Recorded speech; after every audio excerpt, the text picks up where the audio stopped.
Selama tahun-tahun rezim Nazi, tidak semuanya terlihat. Di luar pertempuran dan hukum yang diberlakukan, ada rencana yang dilaksanakan jauh dari saksi manapun di tempat-tempat di mana bahkan para prajurit sendiri tidak tahu apa yang sedang terjadi. Beberapa tempat dirancang untuk menghilang setelah digunakan. Lainnya disembunyikan dengan sangat baik sehingga puluhan tahun berlalu tanpa ada yang tahu bahwa mereka ada. Arsip resmi tidak menunjukkan segalanya. Sebagian dari apa yang terjadi tidak pernah ditulis. Seiring waktu, sisa-sisa mulai muncul, laporan struktur yang terkubur, ruangan yang terkunci, daftar nama, potongan-potongan bernomor, dan terowongan yang tidak mengarah kemanapun. Setiap hal yang muncul menceritakan sesuatu yang belum terucapkan. Ini bukan tentang melebih-lebihkan apa yang telah terjadi, tetapi tentang memahami bagaimana hal-hal tertentu tetap berada di luar narasi yang diketahui. Beberapa tetap utuh. Yang lain dihancurkan sebelum ada yang bisa melihatnya. Apa saja rahasia paling mengganggu yang ditinggalkan oleh Jerman Nazi, dan mengapa begitu banyak yang baru terungkap setelah semuanya berakhir?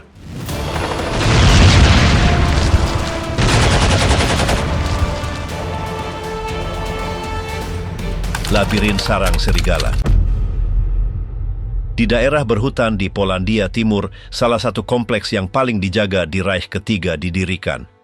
Itu adalah pusat komando utama Hitler di front timur. Mereka menyebutnya Sarang Serigala. Untuk mencapainya, seseorang harus melewati beberapa cincin keamanan, melewati pos pemeriksaan tersembunyi, dan mengikuti jalan yang dikelilingi oleh pagar kawat berduri. Itu bukan satu bangunan. Situs itu tersebar di puluhan struktur. Ada pos komando, area tidur, generator, stasiun komunikasi, dan tempat perlindungan. Atap-atapnya disamarkan dengan jaring dan dahan. Beberapa konstruksi memiliki dinding beton setebal beberapa meter. Dari sana, Hitler mengoordinasikan sebagian besar serangan terhadap Uni Soviet. Dia tinggal lebih dari 800 hari, sebagian besar waktu di dalam bunker pribadinya. Dia menerima laporan, menanggapi pesan, dan memberikan perintah dari jarak jauh. Para insinyur memasang bahan peledak di beberapa bagian. Jika musuh tiba, mereka bisa menghancurkan semuanya dalam hitungan detik. Lorong-lorong tersembunyi juga dibangun untuk melarikan diri tanpa terlihat.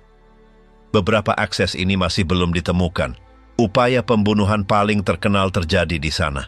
Itu terjadi pada 20 Juli 1944. Klaus von Stauffenberg meninggalkan bom dalam sebuah pertemuan. Ledakan itu melukai orang, tetapi Hitler selamat. Setelah itu, langkah-langkah keamanan ditingkatkan, akses diperkuat, dan lebih banyak jebakan ditambahkan.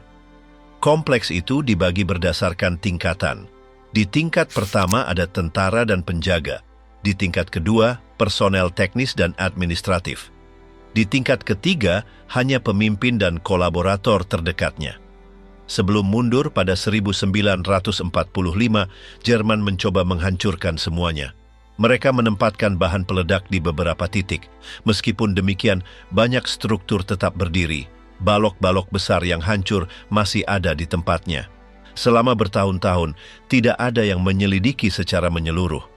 Baru setelah jatuhnya rezim komunis di wilayah tersebut, studi arkeologi dimulai. Ditemukan sisa-sisa kabel, fondasi, pintu lapis baja, dan benda-benda yang ditinggalkan. Hari ini tempat itu masih terbengkalai. Seseorang dapat menjelajahi di antara dinding yang retak, terowongan yang diblokir, dan area yang tidak teridentifikasi. Tata letak lengkapnya masih membingungkan. Banyak lorong mengarah ke jalan buntu. Pengunjung sepakat bahwa yang paling mengejutkan adalah suasananya. Tidak ada plakat atau rambu, hanya konstruksi kosong, dibangun untuk perang yang dipimpin dari sana tanpa ada yang tahu dari luar. Bunker-bunker di Kepulauan Channel. Pada tahun 1940, pasukan Jerman menduduki Kepulauan Channel, sekelompok kecil wilayah Inggris di dekat pantai Prancis. Itu adalah satu-satunya tempat di Inggris Raya yang diambil oleh Nazi selama perang. Segera mereka mulai membentenginya. Pulau Guernsey, Jersey, dan Alderney dipenuhi dengan posisi pertahanan. Bunker, pos pengawasan, sarang senapan mesin, gudang, terowongan, dan tempat perlindungan anti pesawat dibangun. Semuanya merupakan bagian dari tembok Atlantik, jaringan struktur yang dibangun oleh Nazi untuk menghentikan kemungkinan invasi sekutu dari laut. Untuk pekerjaan itu, mereka menggunakan pekerja paksa dan tahanan. Mereka menggali dengan tangan, dengan sedikit perlindungan, dan dalam jam kerja yang panjang. Kondisinya keras. Di Alderney, bahkan kamp kerja paksa pun didirikan. Bunker-bunker itu tebal, terbuat dari beton bertulang, dan dalam banyak kasus disembunyikan di antara bebatuan atau di bawah tanah.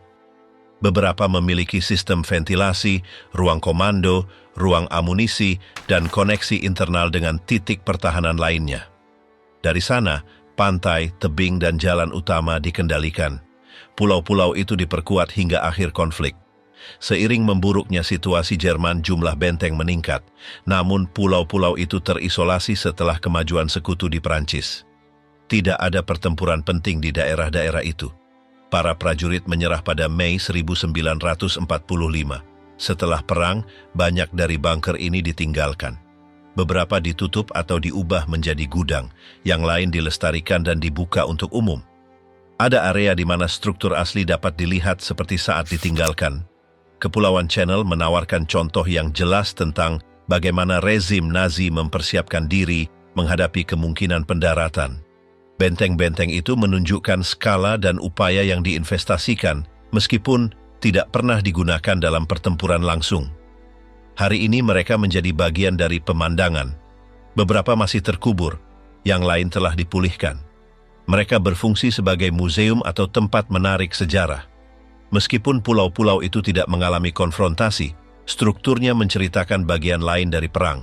Ketakutan terus-menerus akan diserang. Menara-menara Flak Berlin. Pada tahun-tahun terakhir perang, Berlin menjadi target konstan pemboman sekutu. Untuk mempertahankan kota dari udara, rezim Nazi mendirikan menara anti-pesawat yang sangat besar yang dikenal sebagai Menara Flak. Struktur-struktur ini adalah blok beton bertulang, dirancang untuk menahan ledakan langsung dan menopang baterai berat di atapnya. Setiap menara memiliki beberapa tingkat. Di bagian atas dipasang meriam anti-pesawat. Di lantai menengah terdapat stasiun komando, ruang teknis, dan ruang untuk operator radar. Lantai dasar berfungsi sebagai tempat berlindung bagi ribuan warga sipil selama serangan udara. Yang paling terkenal adalah yang berada di distrik Tiergarten, Friedrichshain, dan Humboldthain. Beberapa mencapai tinggi 40 meter. Dari platformnya, langit kota dikendalikan, memandu tembakan ke arah pembom musuh. Di dalamnya, organisasi sangat ketat. Ada rute evakuasi, cadangan air, generator listrik, dan area untuk korban luka. Dinding interiornya tebal dan tanpa jendela. Meskipun ada tekanan, tim bekerja dalam shift panjang untuk menjaga sistem tetap aktif. Selama pemboman terburuk, ribuan orang mencari perlindungan di menara-menara ini. Meskipun dirancang untuk pertahanan, mereka juga menjadi perlindungan terakhir bagi banyak penduduk. Menara-menara itu menahan dampak langsung tanpa runtuh. Pada akhir perang, beberapa dihancurkan sebagian oleh pasukan Soviet. Yang lain tetap utuh, karena ukuran dan kekokohannya sulit untuk menghilangkannya sepenuhnya. Pada tahun-tahun berikutnya, beberapa ditutupi dengan tanah atau diubah menjadi ruang rekreasi. Hari ini, beberapa menara Flak masih berdiri. Mereka berfungsi sebagai titik pandang, taman kota, atau ruang tertutup untuk umum. Dindingnya menyimpan tanda-tanda perang, seperti dampak pecahan peluru dan retakan akibat ledakan di dekatnya. Menara Flak Berlin menunjukkan upaya untuk melindungi ibu kota dari udara dengan struktur masif dan teknologi pertahanan. Meskipun tidak menghentikan kemajuan akhir, mereka tetap aktif hingga hari-hari terakhir konflik. Obersalzberg. Di pegunungan Alpen Bavaria, dekat perbatasan dengan Austria, terdapat Obersalzberg, sebuah daerah pegunungan yang menjadi pusat peristirahatan dan perencanaan beberapa petinggi Reich ketiga. Hitler memiliki kediaman utamanya di sana di luar Berlin, Berghof. Itu bukan hanya sebuah rumah, melainkan bagian dari kompleks yang mencakup bangunan untuk pengawal, kantor, tempat perlindungan, dan jalan pribadi. Seiring waktu, daerah itu diubah menjadi semacam markas gunung.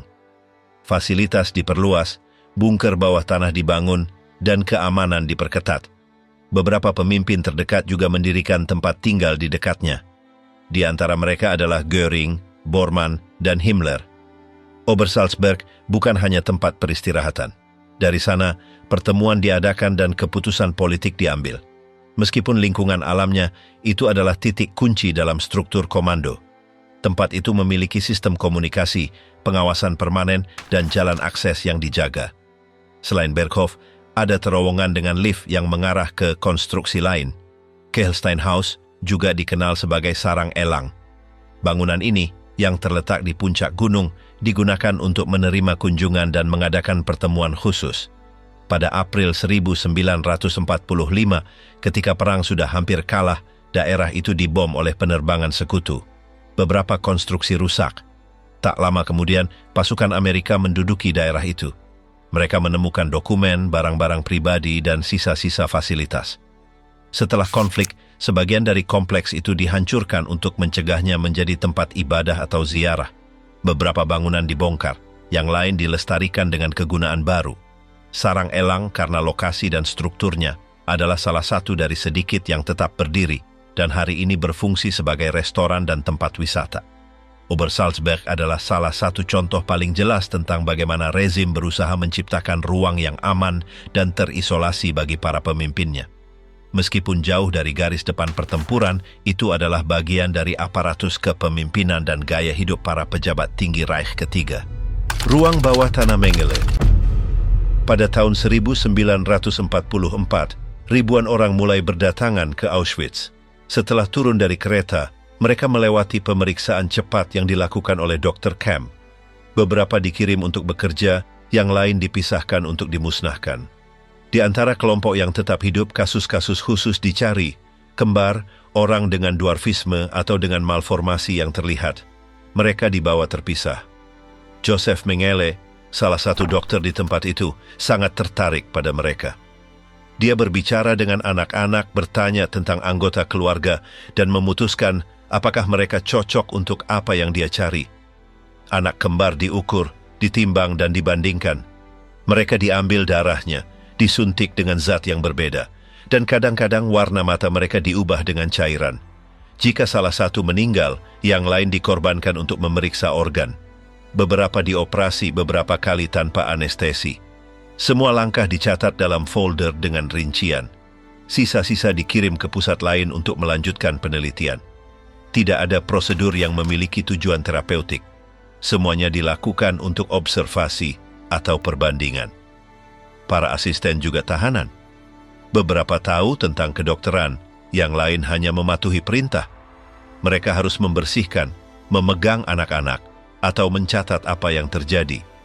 Mereka berada di bawah ancaman konstan. Jika mereka tidak patuh, mereka segera diganti. Dibandingkan dengan area lain di camp, anak-anak yang digunakan untuk eksperimen makan lebih baik dan tidur di bawah atap. Tetapi itu hanya berlangsung selama mereka berguna. Sebagian besar akhirnya meninggal. Ketika camp dibebaskan, ditemukan dokumen, gambar, botol berisi bagian tubuh manusia, dan foto-foto sesi. Dalam sebuah buku catatan muncul nama, tanggal, dan anotasi. Lembaran-lembaran itu menunjukkan tes berulang dengan nama-nama yang saling silang dalam beberapa laporan. Lebih dari 1.000 anak melewati tangan Mengele. Sangat sedikit yang berhasil bertahan. Beberapa tidak mengerti apa-apa. Mereka berpikir bahwa mereka sedang dirawat untuk disembuhkan. Mengele melarikan diri setelah konflik berakhir. Dia berlindung di Amerika Selatan dan tidak menghadapi persidangan. Bertahun-tahun kemudian, sisa-sisa diidentifikasi di Brasil, tetapi tidak pernah ada hukuman. Namanya tetap dikaitkan dengan eksperimen karena semua yang ditemukan di tempat itu. Sebelum tentara Rusia tiba, Nazi mencoba menghancurkan bukti. Meskipun demikian, masih ada cukup dokumen, pisau bedah, dan botol untuk memahami apa yang terjadi di sana. Reaktor tersembunyi. Pada pertengahan 1944, sekelompok ilmuwan Jerman mengerjakan percobaan rahasia di kota kecil Haigerloch, Jerman Selatan. Mereka menggunakan ruang bawah tanah bekas pabrik bir untuk mendirikan laboratorium. Di sana, tanpa terlalu banyak sumber daya dan di bawah tekanan, mereka berusaha mengoperasikan reaktor nuklir. Proyek ini adalah bagian dari program atom Reich ketiga. Tujuannya adalah untuk menghasilkan reaksi berantai yang dapat digunakan untuk tujuan militer. Mereka tidak berhasil mencapainya. kondisinya tidak stabil, dan akses ke bahan kritis terbatas. Namun demikian, mereka melanjutkan pengujian menggunakan uranium, air berat, dan reflektor grafit. Penanggung jawab utama adalah Werner Heisenberg, yang dikenal atas kontribusinya pada fisika kuantum. Tim menempatkan kubus uranium yang digantung di dalam wadah. Mereka mencoba mengendalikan energi yang dilepaskan, tetapi tidak pernah mencapai tingkat yang stabil.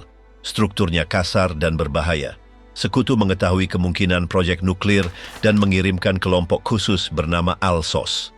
Pada April 1945, mereka tiba di Haigerloch dan mengambil alih laboratorium. Apa yang mereka temukan mengkonfirmasi kecurigaan. Di ruang bawah tanah, mereka menemukan reaktor yang belum selesai. Ada silinder logam, kabel, struktur kayu, kubus uranium, tangki berisi air berat, dan catatan teknis. Tidak ada yang beroperasi. Itu adalah instalasi yang tidak lengkap, tetapi menunjukkan bahwa upaya itu nyata. Materi itu diambil oleh sekutu. Itu digunakan untuk mengevaluasi seberapa dekat rezim Nazi untuk mengembangkan senjata nuklir.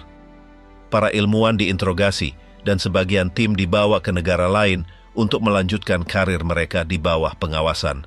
Saat ini, tempat itu berfungsi sebagai museum. Seseorang dapat melihat rekreasi reaktor dan sebagian dari elemen aslinya. Bangunan itu dipelihara seperti semula. Dinding, langit-langit rendah, dan instrumen dipamerkan. Percobaan Haigerloch tidak selesai. Tidak ada risiko ledakan langsung, namun penemuan itu menunjukkan bahwa penelitian atom Jerman bukan hanya sebuah ide. Ada bukti, percobaan, dan peralatan nyata. Reaktor tersembunyi Haigerloch adalah bagian kunci untuk memahami batas-batas teknis Reich ketiga. Meskipun mereka gagal mengembangkan bom, mereka meninggalkan indikasi yang jelas bahwa mereka telah mencoba dengan sarana yang mereka miliki. Benteng Alpin yang tidak pernah ada. Pada bulan-bulan terakhir 1944, laporan mulai beredar di antara dinas intelijen sekutu. Mereka mengatakan bahwa Nazi sedang mempersiapkan garis pertahanan terakhir di pegunungan Alpen dengan terowongan, tempat perlindungan, depot senjata, dan bunker tersembunyi. Mereka menyebutnya Benteng Alpin atau Alpenfestung. Seharusnya itu akan menjadi benteng terakhir rezim jika Berlin jatuh. Idenya adalah bahwa para petinggi Reich ketiga bersama dengan pasukan paling setia mereka akan mundur ke pegunungan di Jerman Selatan dan Austria. Dari sana mereka akan bertahan selama berbulan-bulan. Beberapa laporan mengatakan bahwa mereka sedang menumpuk perbekalan, bahan bakar, rencana rahasia, bahkan dokumen rahasia. Konon juga ada terowongan yang siap untuk menyembunyikan materi sensitif. Rumor menyebar dengan cepat. Tentara, pejabat, dan bahkan beberapa pembelot menyebutkannya. Di markas sekutu itu mulai dianggap sebagai kemungkinan nyata. Peta menunjukkan daerah pegunungan yang sulit dijangkau dengan sedikit jalan, di mana kelompok kecil dapat bertahan lebih lama. Rencana militer disesuaikan dan pasukan ditugaskan untuk bergerak ke arah itu jika perlu. Dinas intelijen mencegat pesan yang tampaknya mengkonfirmasi pergerakan ke daerah itu. Laporan juga muncul tentang konstruksi yang dipercepat, kereta api yang menuju selatan, dan truk yang membawa kotak tertutup. Selain itu, ada pernyataan dari beberapa tahanan yang mengaku telah bekerja di fasilitas tersembunyi di antara lembah-lembah Alpin. Semua itu memperkuat gagasan bahwa benteng itu nyata. Namun, tidak ada bukti yang jelas. Tidak ada rencana terperinci atau foto udara yang mengkonfirmasi kompleks pertahanan besar. Meskipun demikian, ketakutan akan kemungkinan perpanjangan konflik memaksa para komandan untuk bersiap menghadapi ancaman itu. Dalam praktiknya, tidak ada yang ada dalam skala yang dibayangkan. Ada konstruksi yang lebih kecil, bunker terisolasi, dan depot sederhana. Tetapi tidak ada jaringan bawah tanah, tidak ada pabrik tersembunyi, atau markas komando terpusat. Apa yang disebut Benteng Alpin sebagian besar adalah strategi pengalihan perhatian. Diperkirakan bahwa itu dipromosikan oleh Joseph Goebbels untuk mengulur waktu.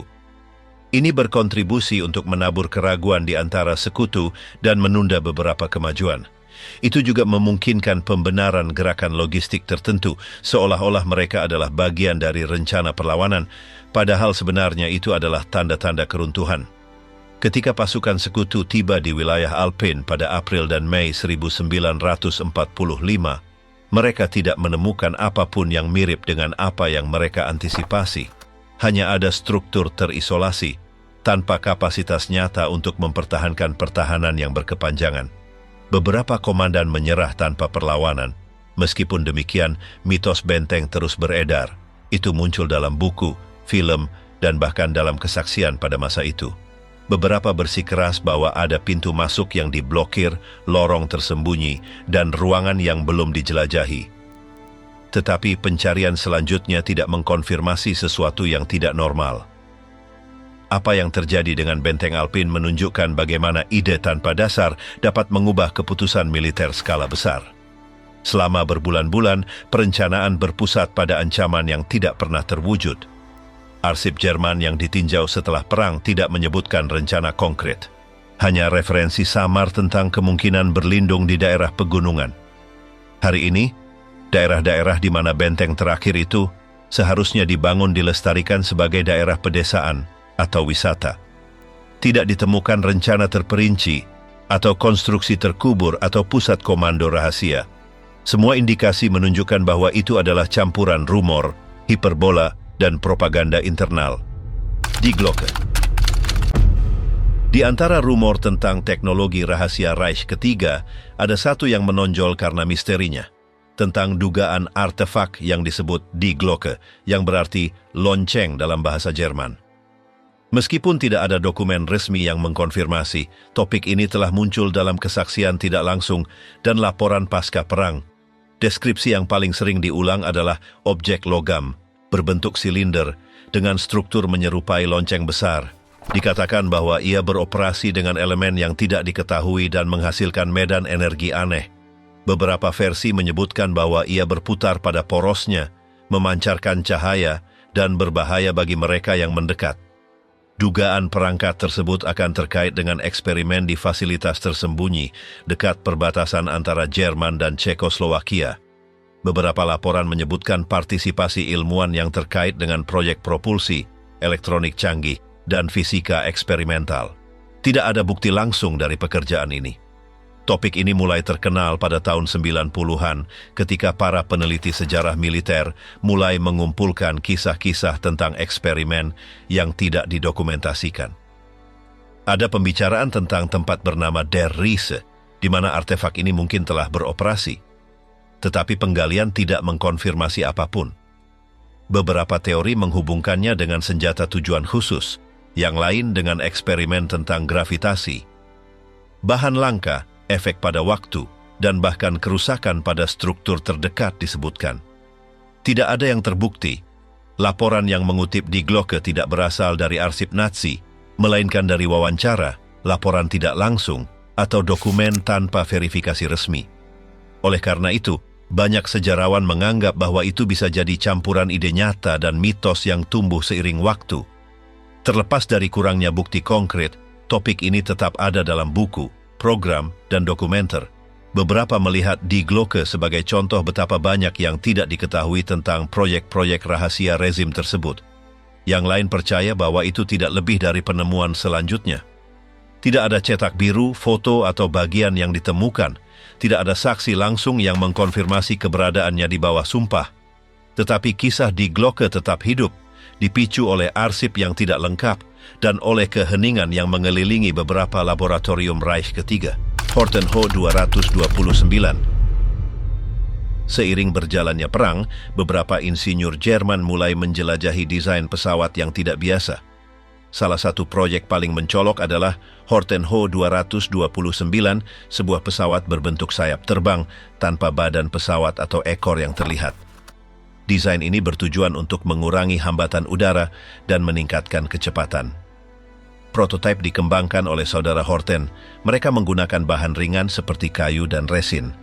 Model ini dirancang untuk memiliki 2 mesin jet yang akan menjadikannya salah satu pesawat tempur bertenaga jet pertama dengan desain tersebut. Pengujian awal menunjukkan bahwa pesawat itu stabil dan cepat. Proyek tersebut menarik minat Luftwaffe yang menyetujui pembuatan versi yang lebih baik. Namun, kurangnya sumber daya dan kemajuan sekutu menghambat produksinya. hanya beberapa prototipe yang selesai. Salah satunya ditangkap oleh pasukan Amerika Serikat dan dipindahkan ke luar negeri untuk dianalisis. Saat ini disimpan di Museum Udara dan Antariksa Nasional di Amerika Serikat. Horten Ho 229 menarik perhatian karena bentuknya dapat mengurangi sinyalnya pada radar saat itu. Meskipun tidak dirancang sebagai pesawat siluman, profilnya menghasilkan penelitian selanjutnya tentang teknologi tak terlihat oleh radar. Para ahli yang mempelajari strukturnya mengkonfirmasi bahwa untuk masanya itu adalah desain yang maju. Konstruksinya menggabungkan aerodinamika yang efisien dan mesin yang kuat. Namun, ia tidak pernah masuk ke medan pertempuran atau menjadi bagian dari armada aktif. Proyek ini tetap menjadi contoh bagaimana beberapa sektor rezim mencoba menjelajahi teknologi baru, bahkan ketika perang sudah hampir kalah. Itu adalah salah satu inisiatif terakhir di bidang penerbangan militer selama konflik. Horten Ho 229 tetap menjadi objek studi. Desainnya telah dibandingkan dengan model modern karena kemampuannya untuk menyebarkan gelombang radar. Meskipun tidak mengubah jalannya perang, keberadaannya menunjukkan bagaimana perkembangan tertentu berusaha mengantisipasi masa depan di tengah keruntuhan Reich ketiga. Terowongan-terowongan Riese yang belum selesai. Antara 1943 dan 1945, SS memulai proyek besar di Pegunungan Owl di barat daya Polandia. Mereka menamakannya Riese, artinya raksasa dalam bahasa Jerman. Mereka ingin membangun kompleks bawah tanah dengan beberapa tingkatan, akses tersembunyi, dan area yang diperkuat dengan beton. Pekerjaan itu dilakukan di bawah pengawasan ketat dengan tahanan dari kamp konsentrasi. Tidak ada yang tahu pasti untuk apa itu akan digunakan. Beberapa percaya itu untuk melindungi para pemimpin Nazi jika Berlin jatuh. Yang lain menunjuk pada pusat komando rahasia atau pabrik yang dilindungi untuk senjata khusus. Yang pasti adalah bahwa semuanya tetap belum selesai. Terowongan-terowongan itu digali dengan tangan dan dengan alat-alat dasar. Para pekerja bekerja shift panjang tanpa perlindungan yang memadai di antara debu dan kelembaban. Keruntuhan sering terjadi. Banyak yang meninggal selama penggalian. Kadang-kadang mayat bahkan tidak ditemukan. Denah asli tidak ditemukan secara lengkap. Secara total, ditemukan 7 zona yang dihubungkan oleh koridor dan pintu masuk tersembunyi. Beberapa ruangan berbentuk aula, yang lain adalah lorong sederhana. Ada rel untuk gerbong, sumur vertikal, dan galeri yang diperkuat. Di bagian-bagian tertentu, dinding memiliki bekas alat dan jejak bahan peledak. Selama pendudukan Soviet, beberapa pintu masuk diblokir. Otoritas setempat tidak membicarakan masalah itu. Pada tahun 90-an, eksplorasi dilanjutkan. Beberapa sektor tergenang air, yang lain telah runtuh. Meskipun demikian, sebagian besar bagian dapat dijelajahi. Ditemukan benda-benda, sisa-sisa alat, helm, kaleng kosong, potongan mesin, sepatu, dan bahkan dokumen basah. Semua menunjukkan bahwa pekerjaan itu dihentikan secara tiba-tiba. Tidak ada waktu untuk membongkar apapun. Tidak ada bukti bahwa senjata diproduksi di terowongan-terowongan itu. Juga tidak ditemukan jejak komando militer.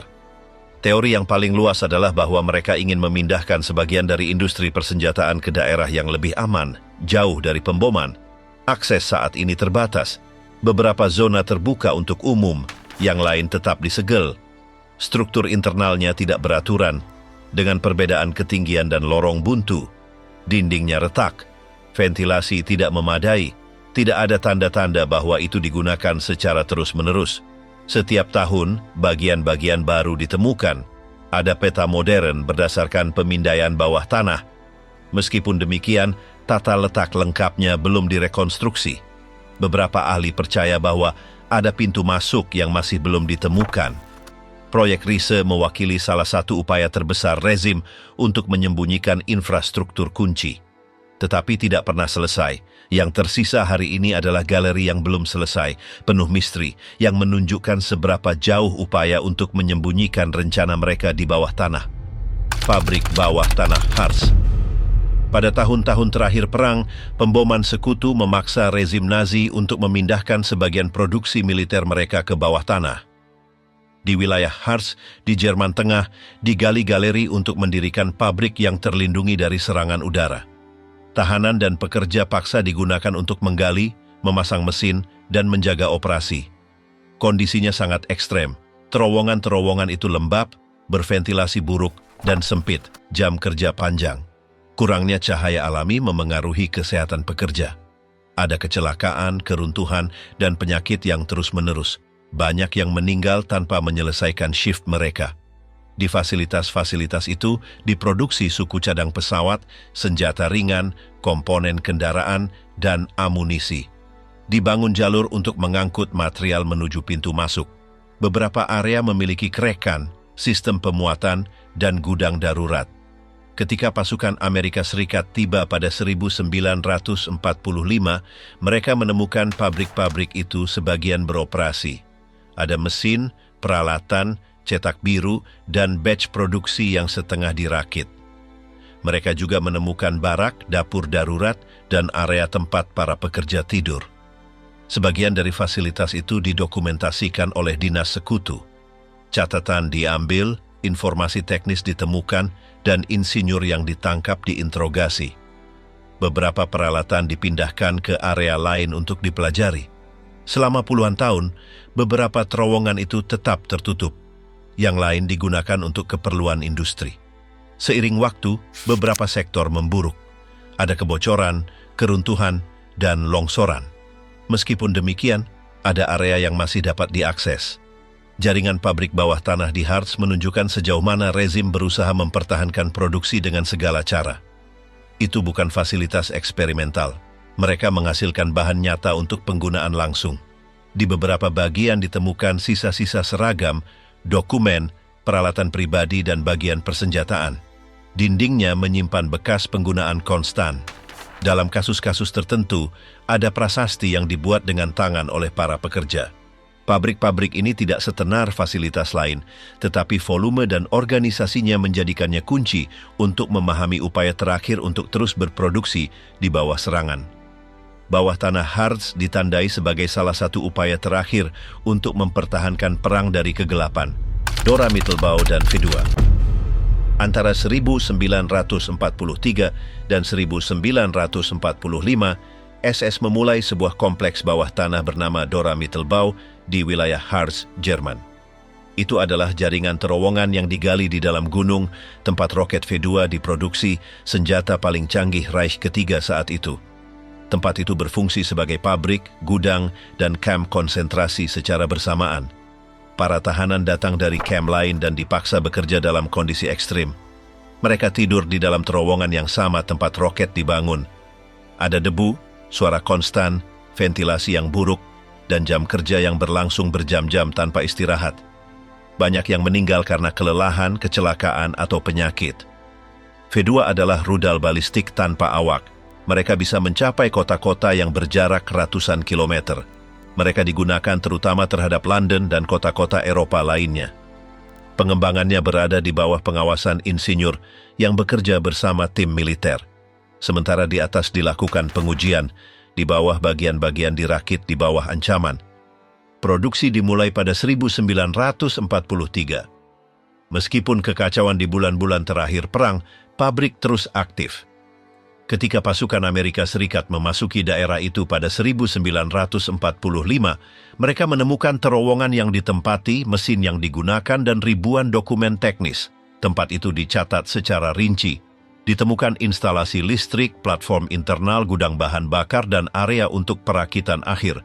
Juga ditemukan sisa-sisa manusia dan bukti perlakuan yang diterima oleh para tahanan. Banyak dari mereka yang bertanggung jawab atas proyek itu diinterogasi. Beberapa ilmuwan dibawa ke Amerika Serikat dalam program rahasia. Teknisi yang selamat memberikan kesaksian tentang kehidupan di dalam kompleks. Dora Mittelbau adalah campuran sains, perang, dan eksploitasi. Teknologi canggih dibangun dengan mengorbankan ribuan nyawa. Roket-roket itu keluar dari sebuah pabrik yang berfungsi sebagai kamp kerja paksa, tanpa kondisi keamanan atau kemanusiaan minimum. Hari ini, sebagian dari kompleks itu terbuka untuk umum. Anda dapat mengunjungi sebagian terowongan, melihat mesin asli, dan mengetahui detail proyek. Ini adalah salah satu contoh paling langsung tentang bagaimana teknologi Nazi mengandalkan kerja paksa untuk mencoba mengubah jalannya perang. Altausse dan karya seni yang dijarah. Pada tahun-tahun terakhir konflik, Nazi mulai memindahkan sebagian seni yang dicuri ke tempat-tempat terpencil. Salah satu tujuan tersebut adalah tambang garam Altausse di Austria.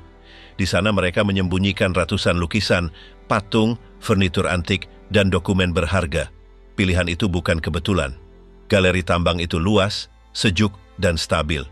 Garam mencegah kelembaban yang membantu melestarikan objek. Gerbong masuk melalui terowongan yang diperkuat. Di dalamnya, ruang-ruang kayu dibangun untuk menempatkan benda-benda tanpa merusaknya.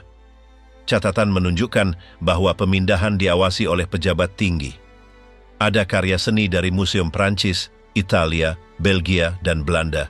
Juga ditemukan lukisan-lukisan yang diambil dari koleksi pribadi. Beberapa di antaranya bertuliskan nama keluarga Yahudi yang telah dideportasi. Ketika kemajuan sekutu menjadi tak terhindarkan, perintah diberikan untuk menghancurkan segalanya. Nazi menempatkan bahan peledak di beberapa titik di tambang. Mereka ingin mencegah benda-benda itu jatuh ke tangan musuh. Namun, pekerja lokal menonaktifkan sebagian muatan atau mengalihkan kabel. Itu memungkinkan sebagian besar isinya bertahan. Ketika sekutu tiba, mereka menemukan kotak berlabel, katalog, inventaris, dan banyak karya seni yang dikenal. Ada lukisan-lukisan karya Rembrandt, Vermeer, Rubens, Van Eyck, dan seniman-seniman terkenal lainnya. Beberapa digulung, yang lain masih berbingkai. Mereka yang bertanggung jawab untuk mengambil materi adalah Monuments Men, sekelompok spesialis seni dan sejarah yang mengikuti jejak penjarahan. Mereka mengkatalogkan semuanya, mendokumentasikan kondisi benda-benda, dan mengatur pemindahan. Sebagian dari informasi itu digunakan dalam persidangan selanjutnya. Tidak semuanya bisa dikembalikan. Beberapa benda tidak memiliki identifikasi yang jelas. Yang lain telah diubah. Ada benda-benda yang tetap berada di tangan negara atau di museum tanpa mengkonfirmasi asalnya. Tambang Altausse menjadi salah satu tempat persembunyian terbesar penjarahan Nazi. Laporan menunjukkan bahwa karya seni itu berada di bawah tanah selama berbulan-bulan, dilindungi oleh teknisi dan pekerja yang memahami nilainya. Hari ini, sebagian dari seni itu kembali dipamerkan. Bagian lain masih dalam penyelidikan. Altausse berubah dari tempat penambangan menjadi tempat perlindungan yang tidak disengaja bagi ribuan objek budaya. Penemuan itu penting untuk merekonstruksi apa yang telah dicuri. Bertahun-tahun kemudian, arsip-arsip terus ditinjau untuk melacak asal dan tujuan akhir dari setiap karya seni yang melewati tempat itu. Harta karun Merkers. Pada April 1945, tentara Amerika Serikat tiba di sebuah desa bernama Merkers di Jerman Tengah.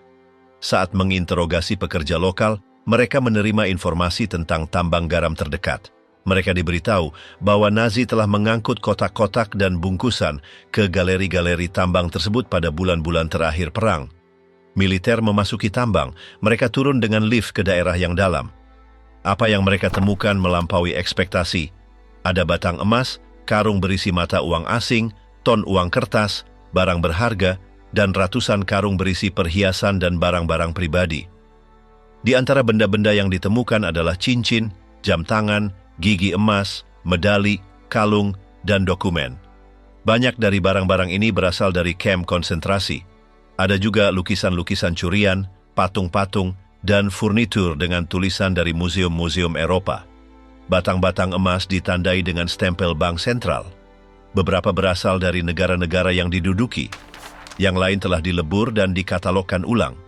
Semuanya disimpan di ruang-ruang yang digali di bawah tanah, ditutup dengan pintu berlapis baja. Penemuan itu didokumentasikan oleh Dinas Intelijen. Foto-foto diambil, laporan disusun, dan isinya diangkut di bawah pengawasan militer. Sebagian dari materi itu berfungsi sebagai bukti dalam persidangan pasca perang. Merkers menjadi penemuan ekonomi terbesar dalam konflik tersebut. Nilai totalnya sangat besar. Tambang itu telah digunakan sebagai gudang sementara untuk sisa-sisa Bank Reich. Di sana juga ditemukan arsip, catatan akuntansi, dan daftar pergerakan keuangan. Beberapa benda tidak pernah diklaim, banyak pemilik telah meninggal atau tidak ada dokumen yang membuktikan asal-usulnya. Pihak berwenang menciptakan sistem untuk mengembalikan apa yang mungkin dan menyimpan apa yang tidak memiliki pemilik. Penemuan itu menunjukkan bagaimana Nazi telah mencoba menyelamatkan sisa-sisa sistem ekonomi mereka. Tambang itu bukan tempat persembunyian darurat. Ada ketertiban, label, dan mekanisme keamanan. Hanya beberapa hari menjelang akhir perang, markers adalah tanda berapa banyak yang telah dijarah dan diakumulasikan dalam beberapa tahun. Apa yang keluar dari tambang itu bukan hanya kekayaan material, tetapi juga bukti jaringan perampokan massal. Hari ini, bagian dari arsip asli masih dilestarikan. Sisa isinya dipindahkan ke berbagai negara. Markers berubah dari sekadar tambang menjadi kesaksian langsung tentang skala penjarahan di bawah rezim Nazi. Harta karun Danau Toplitz. Setelah perang berakhir, beberapa daerah di Eropa tengah dipenuhi dengan rumor. Salah satu yang paling gigih menunjuk ke Danau Toplitz di Austria. Dikatakan bahwa di perairan dalamnya telah tenggelam sebuah kargo dari Reich Ketiga. Versi yang paling umum adalah bahwa itu berisi emas, dokumen, dan bukti operasi rahasia. Danau ini dikelilingi oleh pegunungan dan hutan. Kedalamannya sekitar 100 meter. Bagian bawahnya terisolasi dari oksigen, yang membuat semua yang jatuh di sana tetap terjaga dengan lebih baik. Itu semakin memperkuat gagasan bahwa sesuatu yang penting mungkin tetap utuh di dasar. Ekspedisi pertama dimulai pada tahun 50-an. Sekelompok penyelam menemukan kotak logam. Di dalamnya ada dokumen palsu, mata uang kertas Inggris, dan peralatan pencetakan. Itu adalah sisa-sisa operasi Bernhard, sebuah rencana Nazi untuk membanjiri pasar musuh dengan uang kertas palsu. Penemuan itu mengkonfirmasi bahwa danau itu digunakan untuk menyembunyikan material pada akhir konflik. Namun, tidak ditemukan emas. Kotak-kotak yang ditemukan hanya berisi benda-benda yang terkait dengan pemalsuan. Dalam eksplorasi selanjutnya muncul hal-hal lain. Bagian-bagian persenjataan, bagian-bagian kendaraan, dan seragam. Semuanya tertutup sedimen. Beberapa laporan berbicara tentang wadah tertutup yang tidak dapat dikeluarkan karena kondisi ekstrem. Selama tahun 60-an, tim Angkatan Laut Jerman juga menjelajahi daerah itu. Mereka mengkonfirmasi keberadaan struktur yang tenggelam, tetapi tidak memberikan rincian. Sebagian dari material itu dipindahkan untuk dianalisis di fasilitas lain.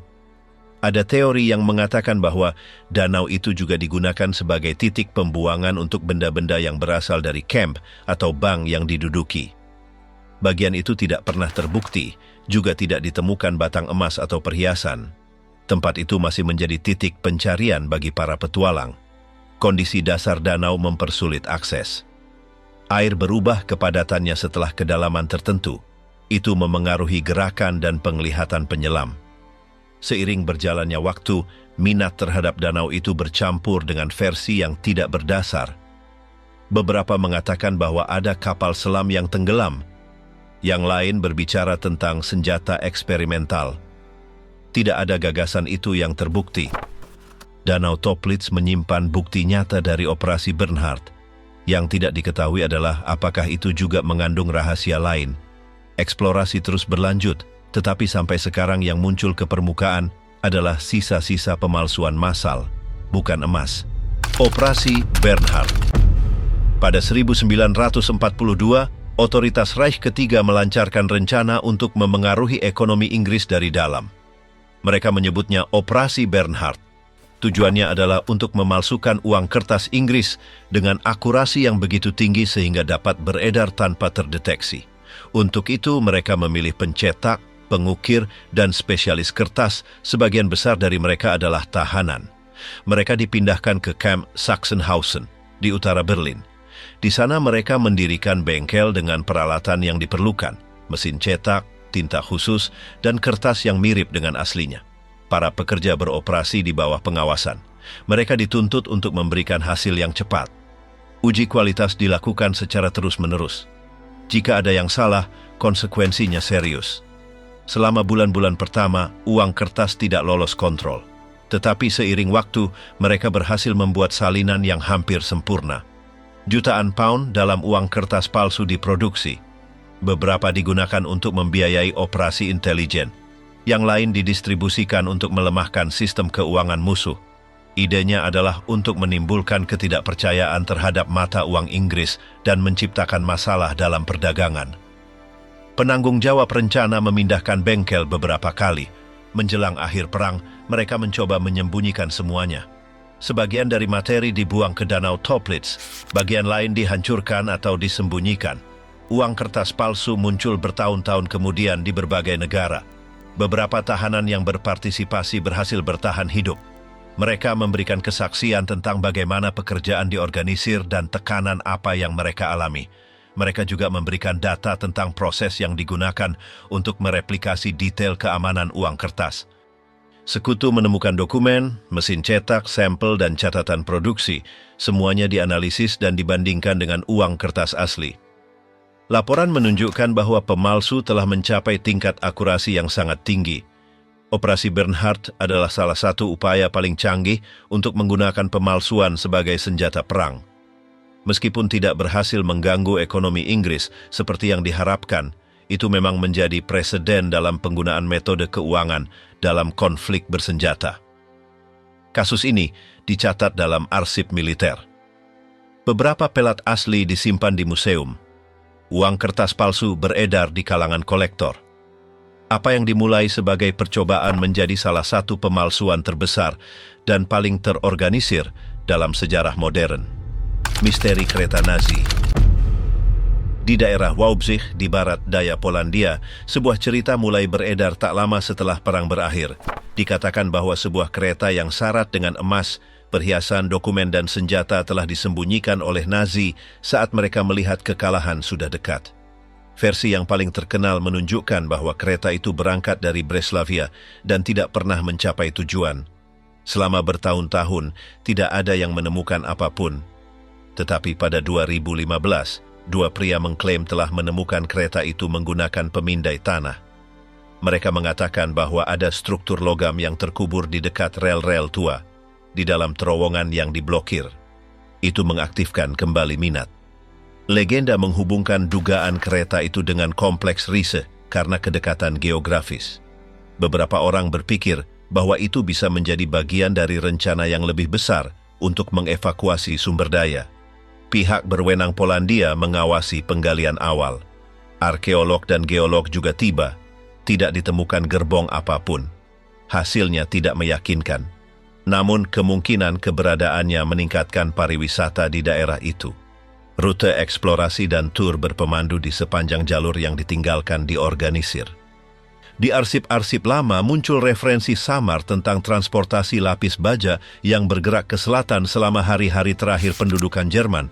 Tetapi tidak disebutkan apa yang mereka bawa atau apakah mereka tiba. Beberapa teori mengatakan bahwa itu berisi karya seni yang dicuri. Yang lain berbicara tentang uang tunai dan batangan. Tidak ada yang terbukti. Para peneliti lokal menemukan terowongan yang runtuh, sisa-sisa peron, dan bagian-bagian struktur kuno. Beberapa titik disegel dengan beton. Yang lain tampaknya telah dikosongkan. Kondisi medan mempersulit penggalian. Masalah ini menimbulkan kontroversi. Ada tuduhan penipuan, kepentingan politik, dan sensasionalisme media. Kedua pria yang mengaku telah menemukan kereta itu tidak pernah menunjukkan bukti langsung. Meskipun demikian, pernyataan mereka tercatat dan memicu pencarian baru. Sampai hari ini, tidak ada bukti konkret bahwa kereta itu ada. Meskipun demikian, cerita itu terus beredar. Beberapa ahli percaya bahwa itu adalah rumor yang dibuat untuk menyesatkan. Yang lain berpikir bahwa jika itu ada, itu sudah dibongkar atau dipindahkan tanpa meninggalkan jejak. Yang pasti adalah bahwa wilayah itu menyimpan struktur kereta api tua, daerah yang belum dipetakan, dan bagian-bagian jalur yang menghilang di antara semak-semak. Meskipun tidak ada hasil yang jelas, dari waktu ke waktu seseorang kembali untuk mencari. Kereta Nazi yang hilang telah menjadi semacam mitos modern, ditopang oleh peta yang tidak lengkap dan arsip yang buram. Ruangan Amber. Selama invasi Jerman ke Uni Soviet, pasukan Nazi memasuki Istana Catherine dekat Leningrad.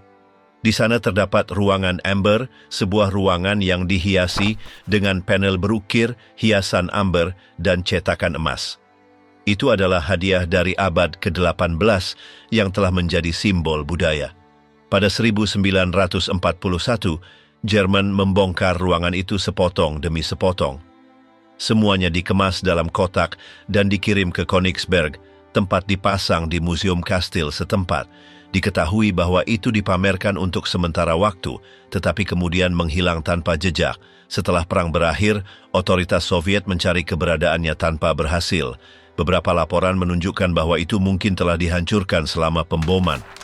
Yang lain menyatakan bahwa itu dipindahkan sebelum sekutu tiba. Hingga hari ini, tidak ada bukti definitif tentang apa yang terjadi. Selama bertahun-tahun, ekspedisi telah dilakukan untuk mencari panel aslinya. Tambang, bunker, kapal karam, dan tempat perlindungan kuno telah dieksplorasi. Tidak ada upaya yang memberikan hasil konklusif. Misteri itu tumbuh dengan teori-teori yang berbicara tentang kutukan, kecelakaan, dan kematian yang terkait dengan mereka yang menyelidiki kasus itu. Cerita-cerita itu beredar di media, tetapi tidak memiliki dukungan dokumenter. Pada tahun 2003, Rusia menghadirkan rekonstruksi persis ruangan itu. Pekerjaan itu berlangsung selama beberapa dekade dan menggunakan foto-foto lama sebagai referensi. Versi baru dipasang di istana yang sama tempat aslinya berada. Hingga hari ini, ruangan amber asli masih belum ditemukan. Ada potongan-potongan lepas dalam koleksi pribadi, tetapi keseluruhan set belum ditemukan. Beberapa investigasi masih dibuka dengan teknologi baru diterapkan dalam pencarian. Hilangnya ruangan amber adalah salah satu kasus paling terkenal dari warisan yang hilang dalam perang. Fakta, rumor, dan kesenjangan dokumenter bercampur aduk. Jumlah teori terus bertambah, tetapi tidak ada yang berhasil menutup kasus ini. Sementara itu, versi yang direkonstruksi menerima pengunjung setiap tahun. Ini adalah pengingat akan apa yang dicuri dan apa yang belum dapat dipulihkan. Kapal selam U-864. Pada Februari 1945, kapal selam Jerman U-864 berlayar dari pelabuhan dengan misi khusus. Misinya adalah mengangkut material militer ke Jepang. Di antara muatannya terdapat komponen pesawat terbang, cetak biru, dan ratusan botol berisi merkuri, logam berharga untuk proses industri tertentu. Kapal selam ini dirancang untuk perjalanan panjang. Ia berlayar di Laut Utara dan menuju pantai Norwegia. Rencananya adalah melewati perairan yang dikuasai, menghindari patroli musuh, dan mengirimkan muatan tanpa terdeteksi. Namun perjalanan itu terganggu. HMS Venturer, kapal selam Inggris, mendeteksi U-864 dan mulai mengikutinya. Yang tidak biasa adalah kedua kapal selam itu tenggelam. Apa yang terjadi selanjutnya adalah satu-satunya pertempuran kapal selam antara dua kapal yang sepenuhnya berada di bawah air sepanjang perang. Setelah pengejaran senyap, HMS Venturer menembakkan 4 torpedo. Salah satunya mengenai sasaran. U-864 terbelah dan tenggelam dengan seluruh muatannya di dekat pantai Norwegia. Tidak ada awak yang selamat. Bertahun-tahun kemudian, lokasi pasti bangkai kapal ditemukan. Saat memeriksa puing-puing, dikonfirmasi bahwa merkuri perlahan-lahan keluar dari muatan yang rusak. Ini merupakan risiko bagi lingkungan laut. Pihak berwenang Norwegia mengevaluasi berbagai solusi. Beberapa mengusulkan untuk mengangkat muatan, yang lain menyegel lokasi. Akhirnya, diputuskan untuk menutupi kapal selam dengan lapisan pelindung khusus untuk mencegah logam terus menyebar. Kasus U-864 menunjukkan upaya kerja sama teknis antara blok poros bahkan di bulan-bulan terakhir perang. Ini juga merupakan contoh bagaimana satu insiden dapat meninggalkan konsekuensi yang berlangsung selama puluhan tahun. Hari ini, lokasi bangkai kapal terus diawasi. Sensor memantau tingkat kontaminasi. U-864, yang seharusnya menjadi misi rahasia, menjadi salah satu operasi angkatan laut paling tidak biasa dalam konflik tersebut dan salah satu dari sedikit yang masih menimbulkan efek di masa kini. Bunker Berlin. Di pusat kota Berlin, di bawah taman bekas kanselir, rezim membangun kompleks bawah tanah yang akan berfungsi sebagai tempat perlindungan bagi Hitler dan lingkaran terdekatnya. Itu dikenal sebagai Führerbunker. Pekerjaan dimulai pada pertengahan tahun 1930 dan diperluas seiring berjalannya perang. Bunker itu adalah jaringan ruangan yang saling terhubung, dilindungi oleh beton setebal beberapa meter dan pintu lapis baja. Itu termasuk kamar tidur, kantor, ruang rapat, gudang, dan ruang untuk personel. Itu tidak luas atau nyaman. Udara terasa berat, kelembaban konstan, dan perasaan terkurung sangat jelas. Di sana Hitler pindah pada Januari 1945. Kota itu dikepung dan pasukan Soviet mendekat. Dari tempat itu dia mengeluarkan perintah, menerima laporan, dan mengadakan pertemuan hingga hari-hari terakhir konflik. Di dalam bunker suasananya tegang, kontak dengan dunia luar terbatas, komunikasi terputus-putus, seiring hilangnya kendali atas garis depan, upaya putus asa dilakukan untuk mengatur ulang pasukan. Pada 30 April, Hitler dan pasangannya Eva Braun meninggal di bunker. Sesaat sebelumnya, beberapa pejabat menghancurkan dokumen, membakar arsip, dan menonaktifkan peralatan. Ketika pasukan Soviet tiba, mereka menemukan tempat itu rusak dengan bagian-bagian yang terbakar dan ditinggalkan. Selama pasca perang, situs itu disegel. Sebagian dari bunker dihancurkan. Selama bertahun-tahun, area itu ditutupi oleh bangunan baru. Tidak ada plakat atau referensi yang ditempatkan untuk waktu yang lama. Baru puluhan tahun kemudian tempat itu ditandai dengan tanda informasi kecil. Hari ini, bunker Berlin tidak terbuka untuk umum. Itu tersembunyi di bawah tempat parkir. Hampir tidak ada yang terlihat. Akses dibatasi. Keputusan itu untuk mencegahnya menjadi tempat pemujaan atau peringatan. Bunker itu adalah tempat perlindungan terakhir rezim. Dari sana disaksikan keruntuhan terakhir. Tidak ada pertempuran langsung di dalamnya. Tetapi apa yang terjadi di sana menandai berakhirnya sebuah era dalam sejarah Jerman. Selama tahun-tahun Reich ketiga dibangun ruang, struktur, dan proyek yang tidak dimaksudkan untuk bertahan atau ditemukan. Beberapa tempat diciptakan dengan satu-satunya tujuan beroperasi secara rahasia. Yang lain dibongkar atau disegel sebelum ada yang tahu untuk apa mereka digunakan. Apa yang tidak dicatat bukanlah kelalaian. Itu adalah bagian dari sistem yang beroperasi di luar saluran formal tanpa meninggalkan jejak yang jelas. Seiring waktu, banyak dari situs-situs itu mulai terungkap. Mereka tidak muncul dalam satu blok, melainkan dalam potongan-potongan terpisah. Sisa-sisa arsitektur, fragmen arsip, terowongan yang runtuh, atau muatan tersembunyi di bawah tanah. Beberapa penemuan terjadi secara kebetulan, yang lain muncul dari penyelidikan yang berkepanjangan. Reruntuhan muncul di hutan, di tambang yang ditinggalkan, atau di bawah konstruksi modern. Dokumen muncul dari depot, koleksi pribadi, atau arsip yang salah dikatalogkan. Apa yang ditemukan tidak hanya berbicara tentang teknologi atau logistik, itu menunjukkan jaringan paralel yang telah dirancang untuk menyembunyikan keputusan, bukti, transfer, dan pengembangan yang tidak sah. Jaringan itu tidak memiliki satu bentuk atau satu tujuan, tetapi keberadaannya dikonfirmasi oleh jumlah fragmen yang menunjuk ke arah yang sama. Lebih dari 70 tahun setelah konflik berakhir, masih ada daerah yang belum dijelajahi dan dokumen rahasia. Tidak semua proyek terungkap, tidak semua situs teridentifikasi. Apa yang diketahui hari ini hanya mewakili sebagian dari apa yang beroperasi dalam bayang-bayang. Sisanya tetap tersebar, terkubur, atau tanpa dipecahkan.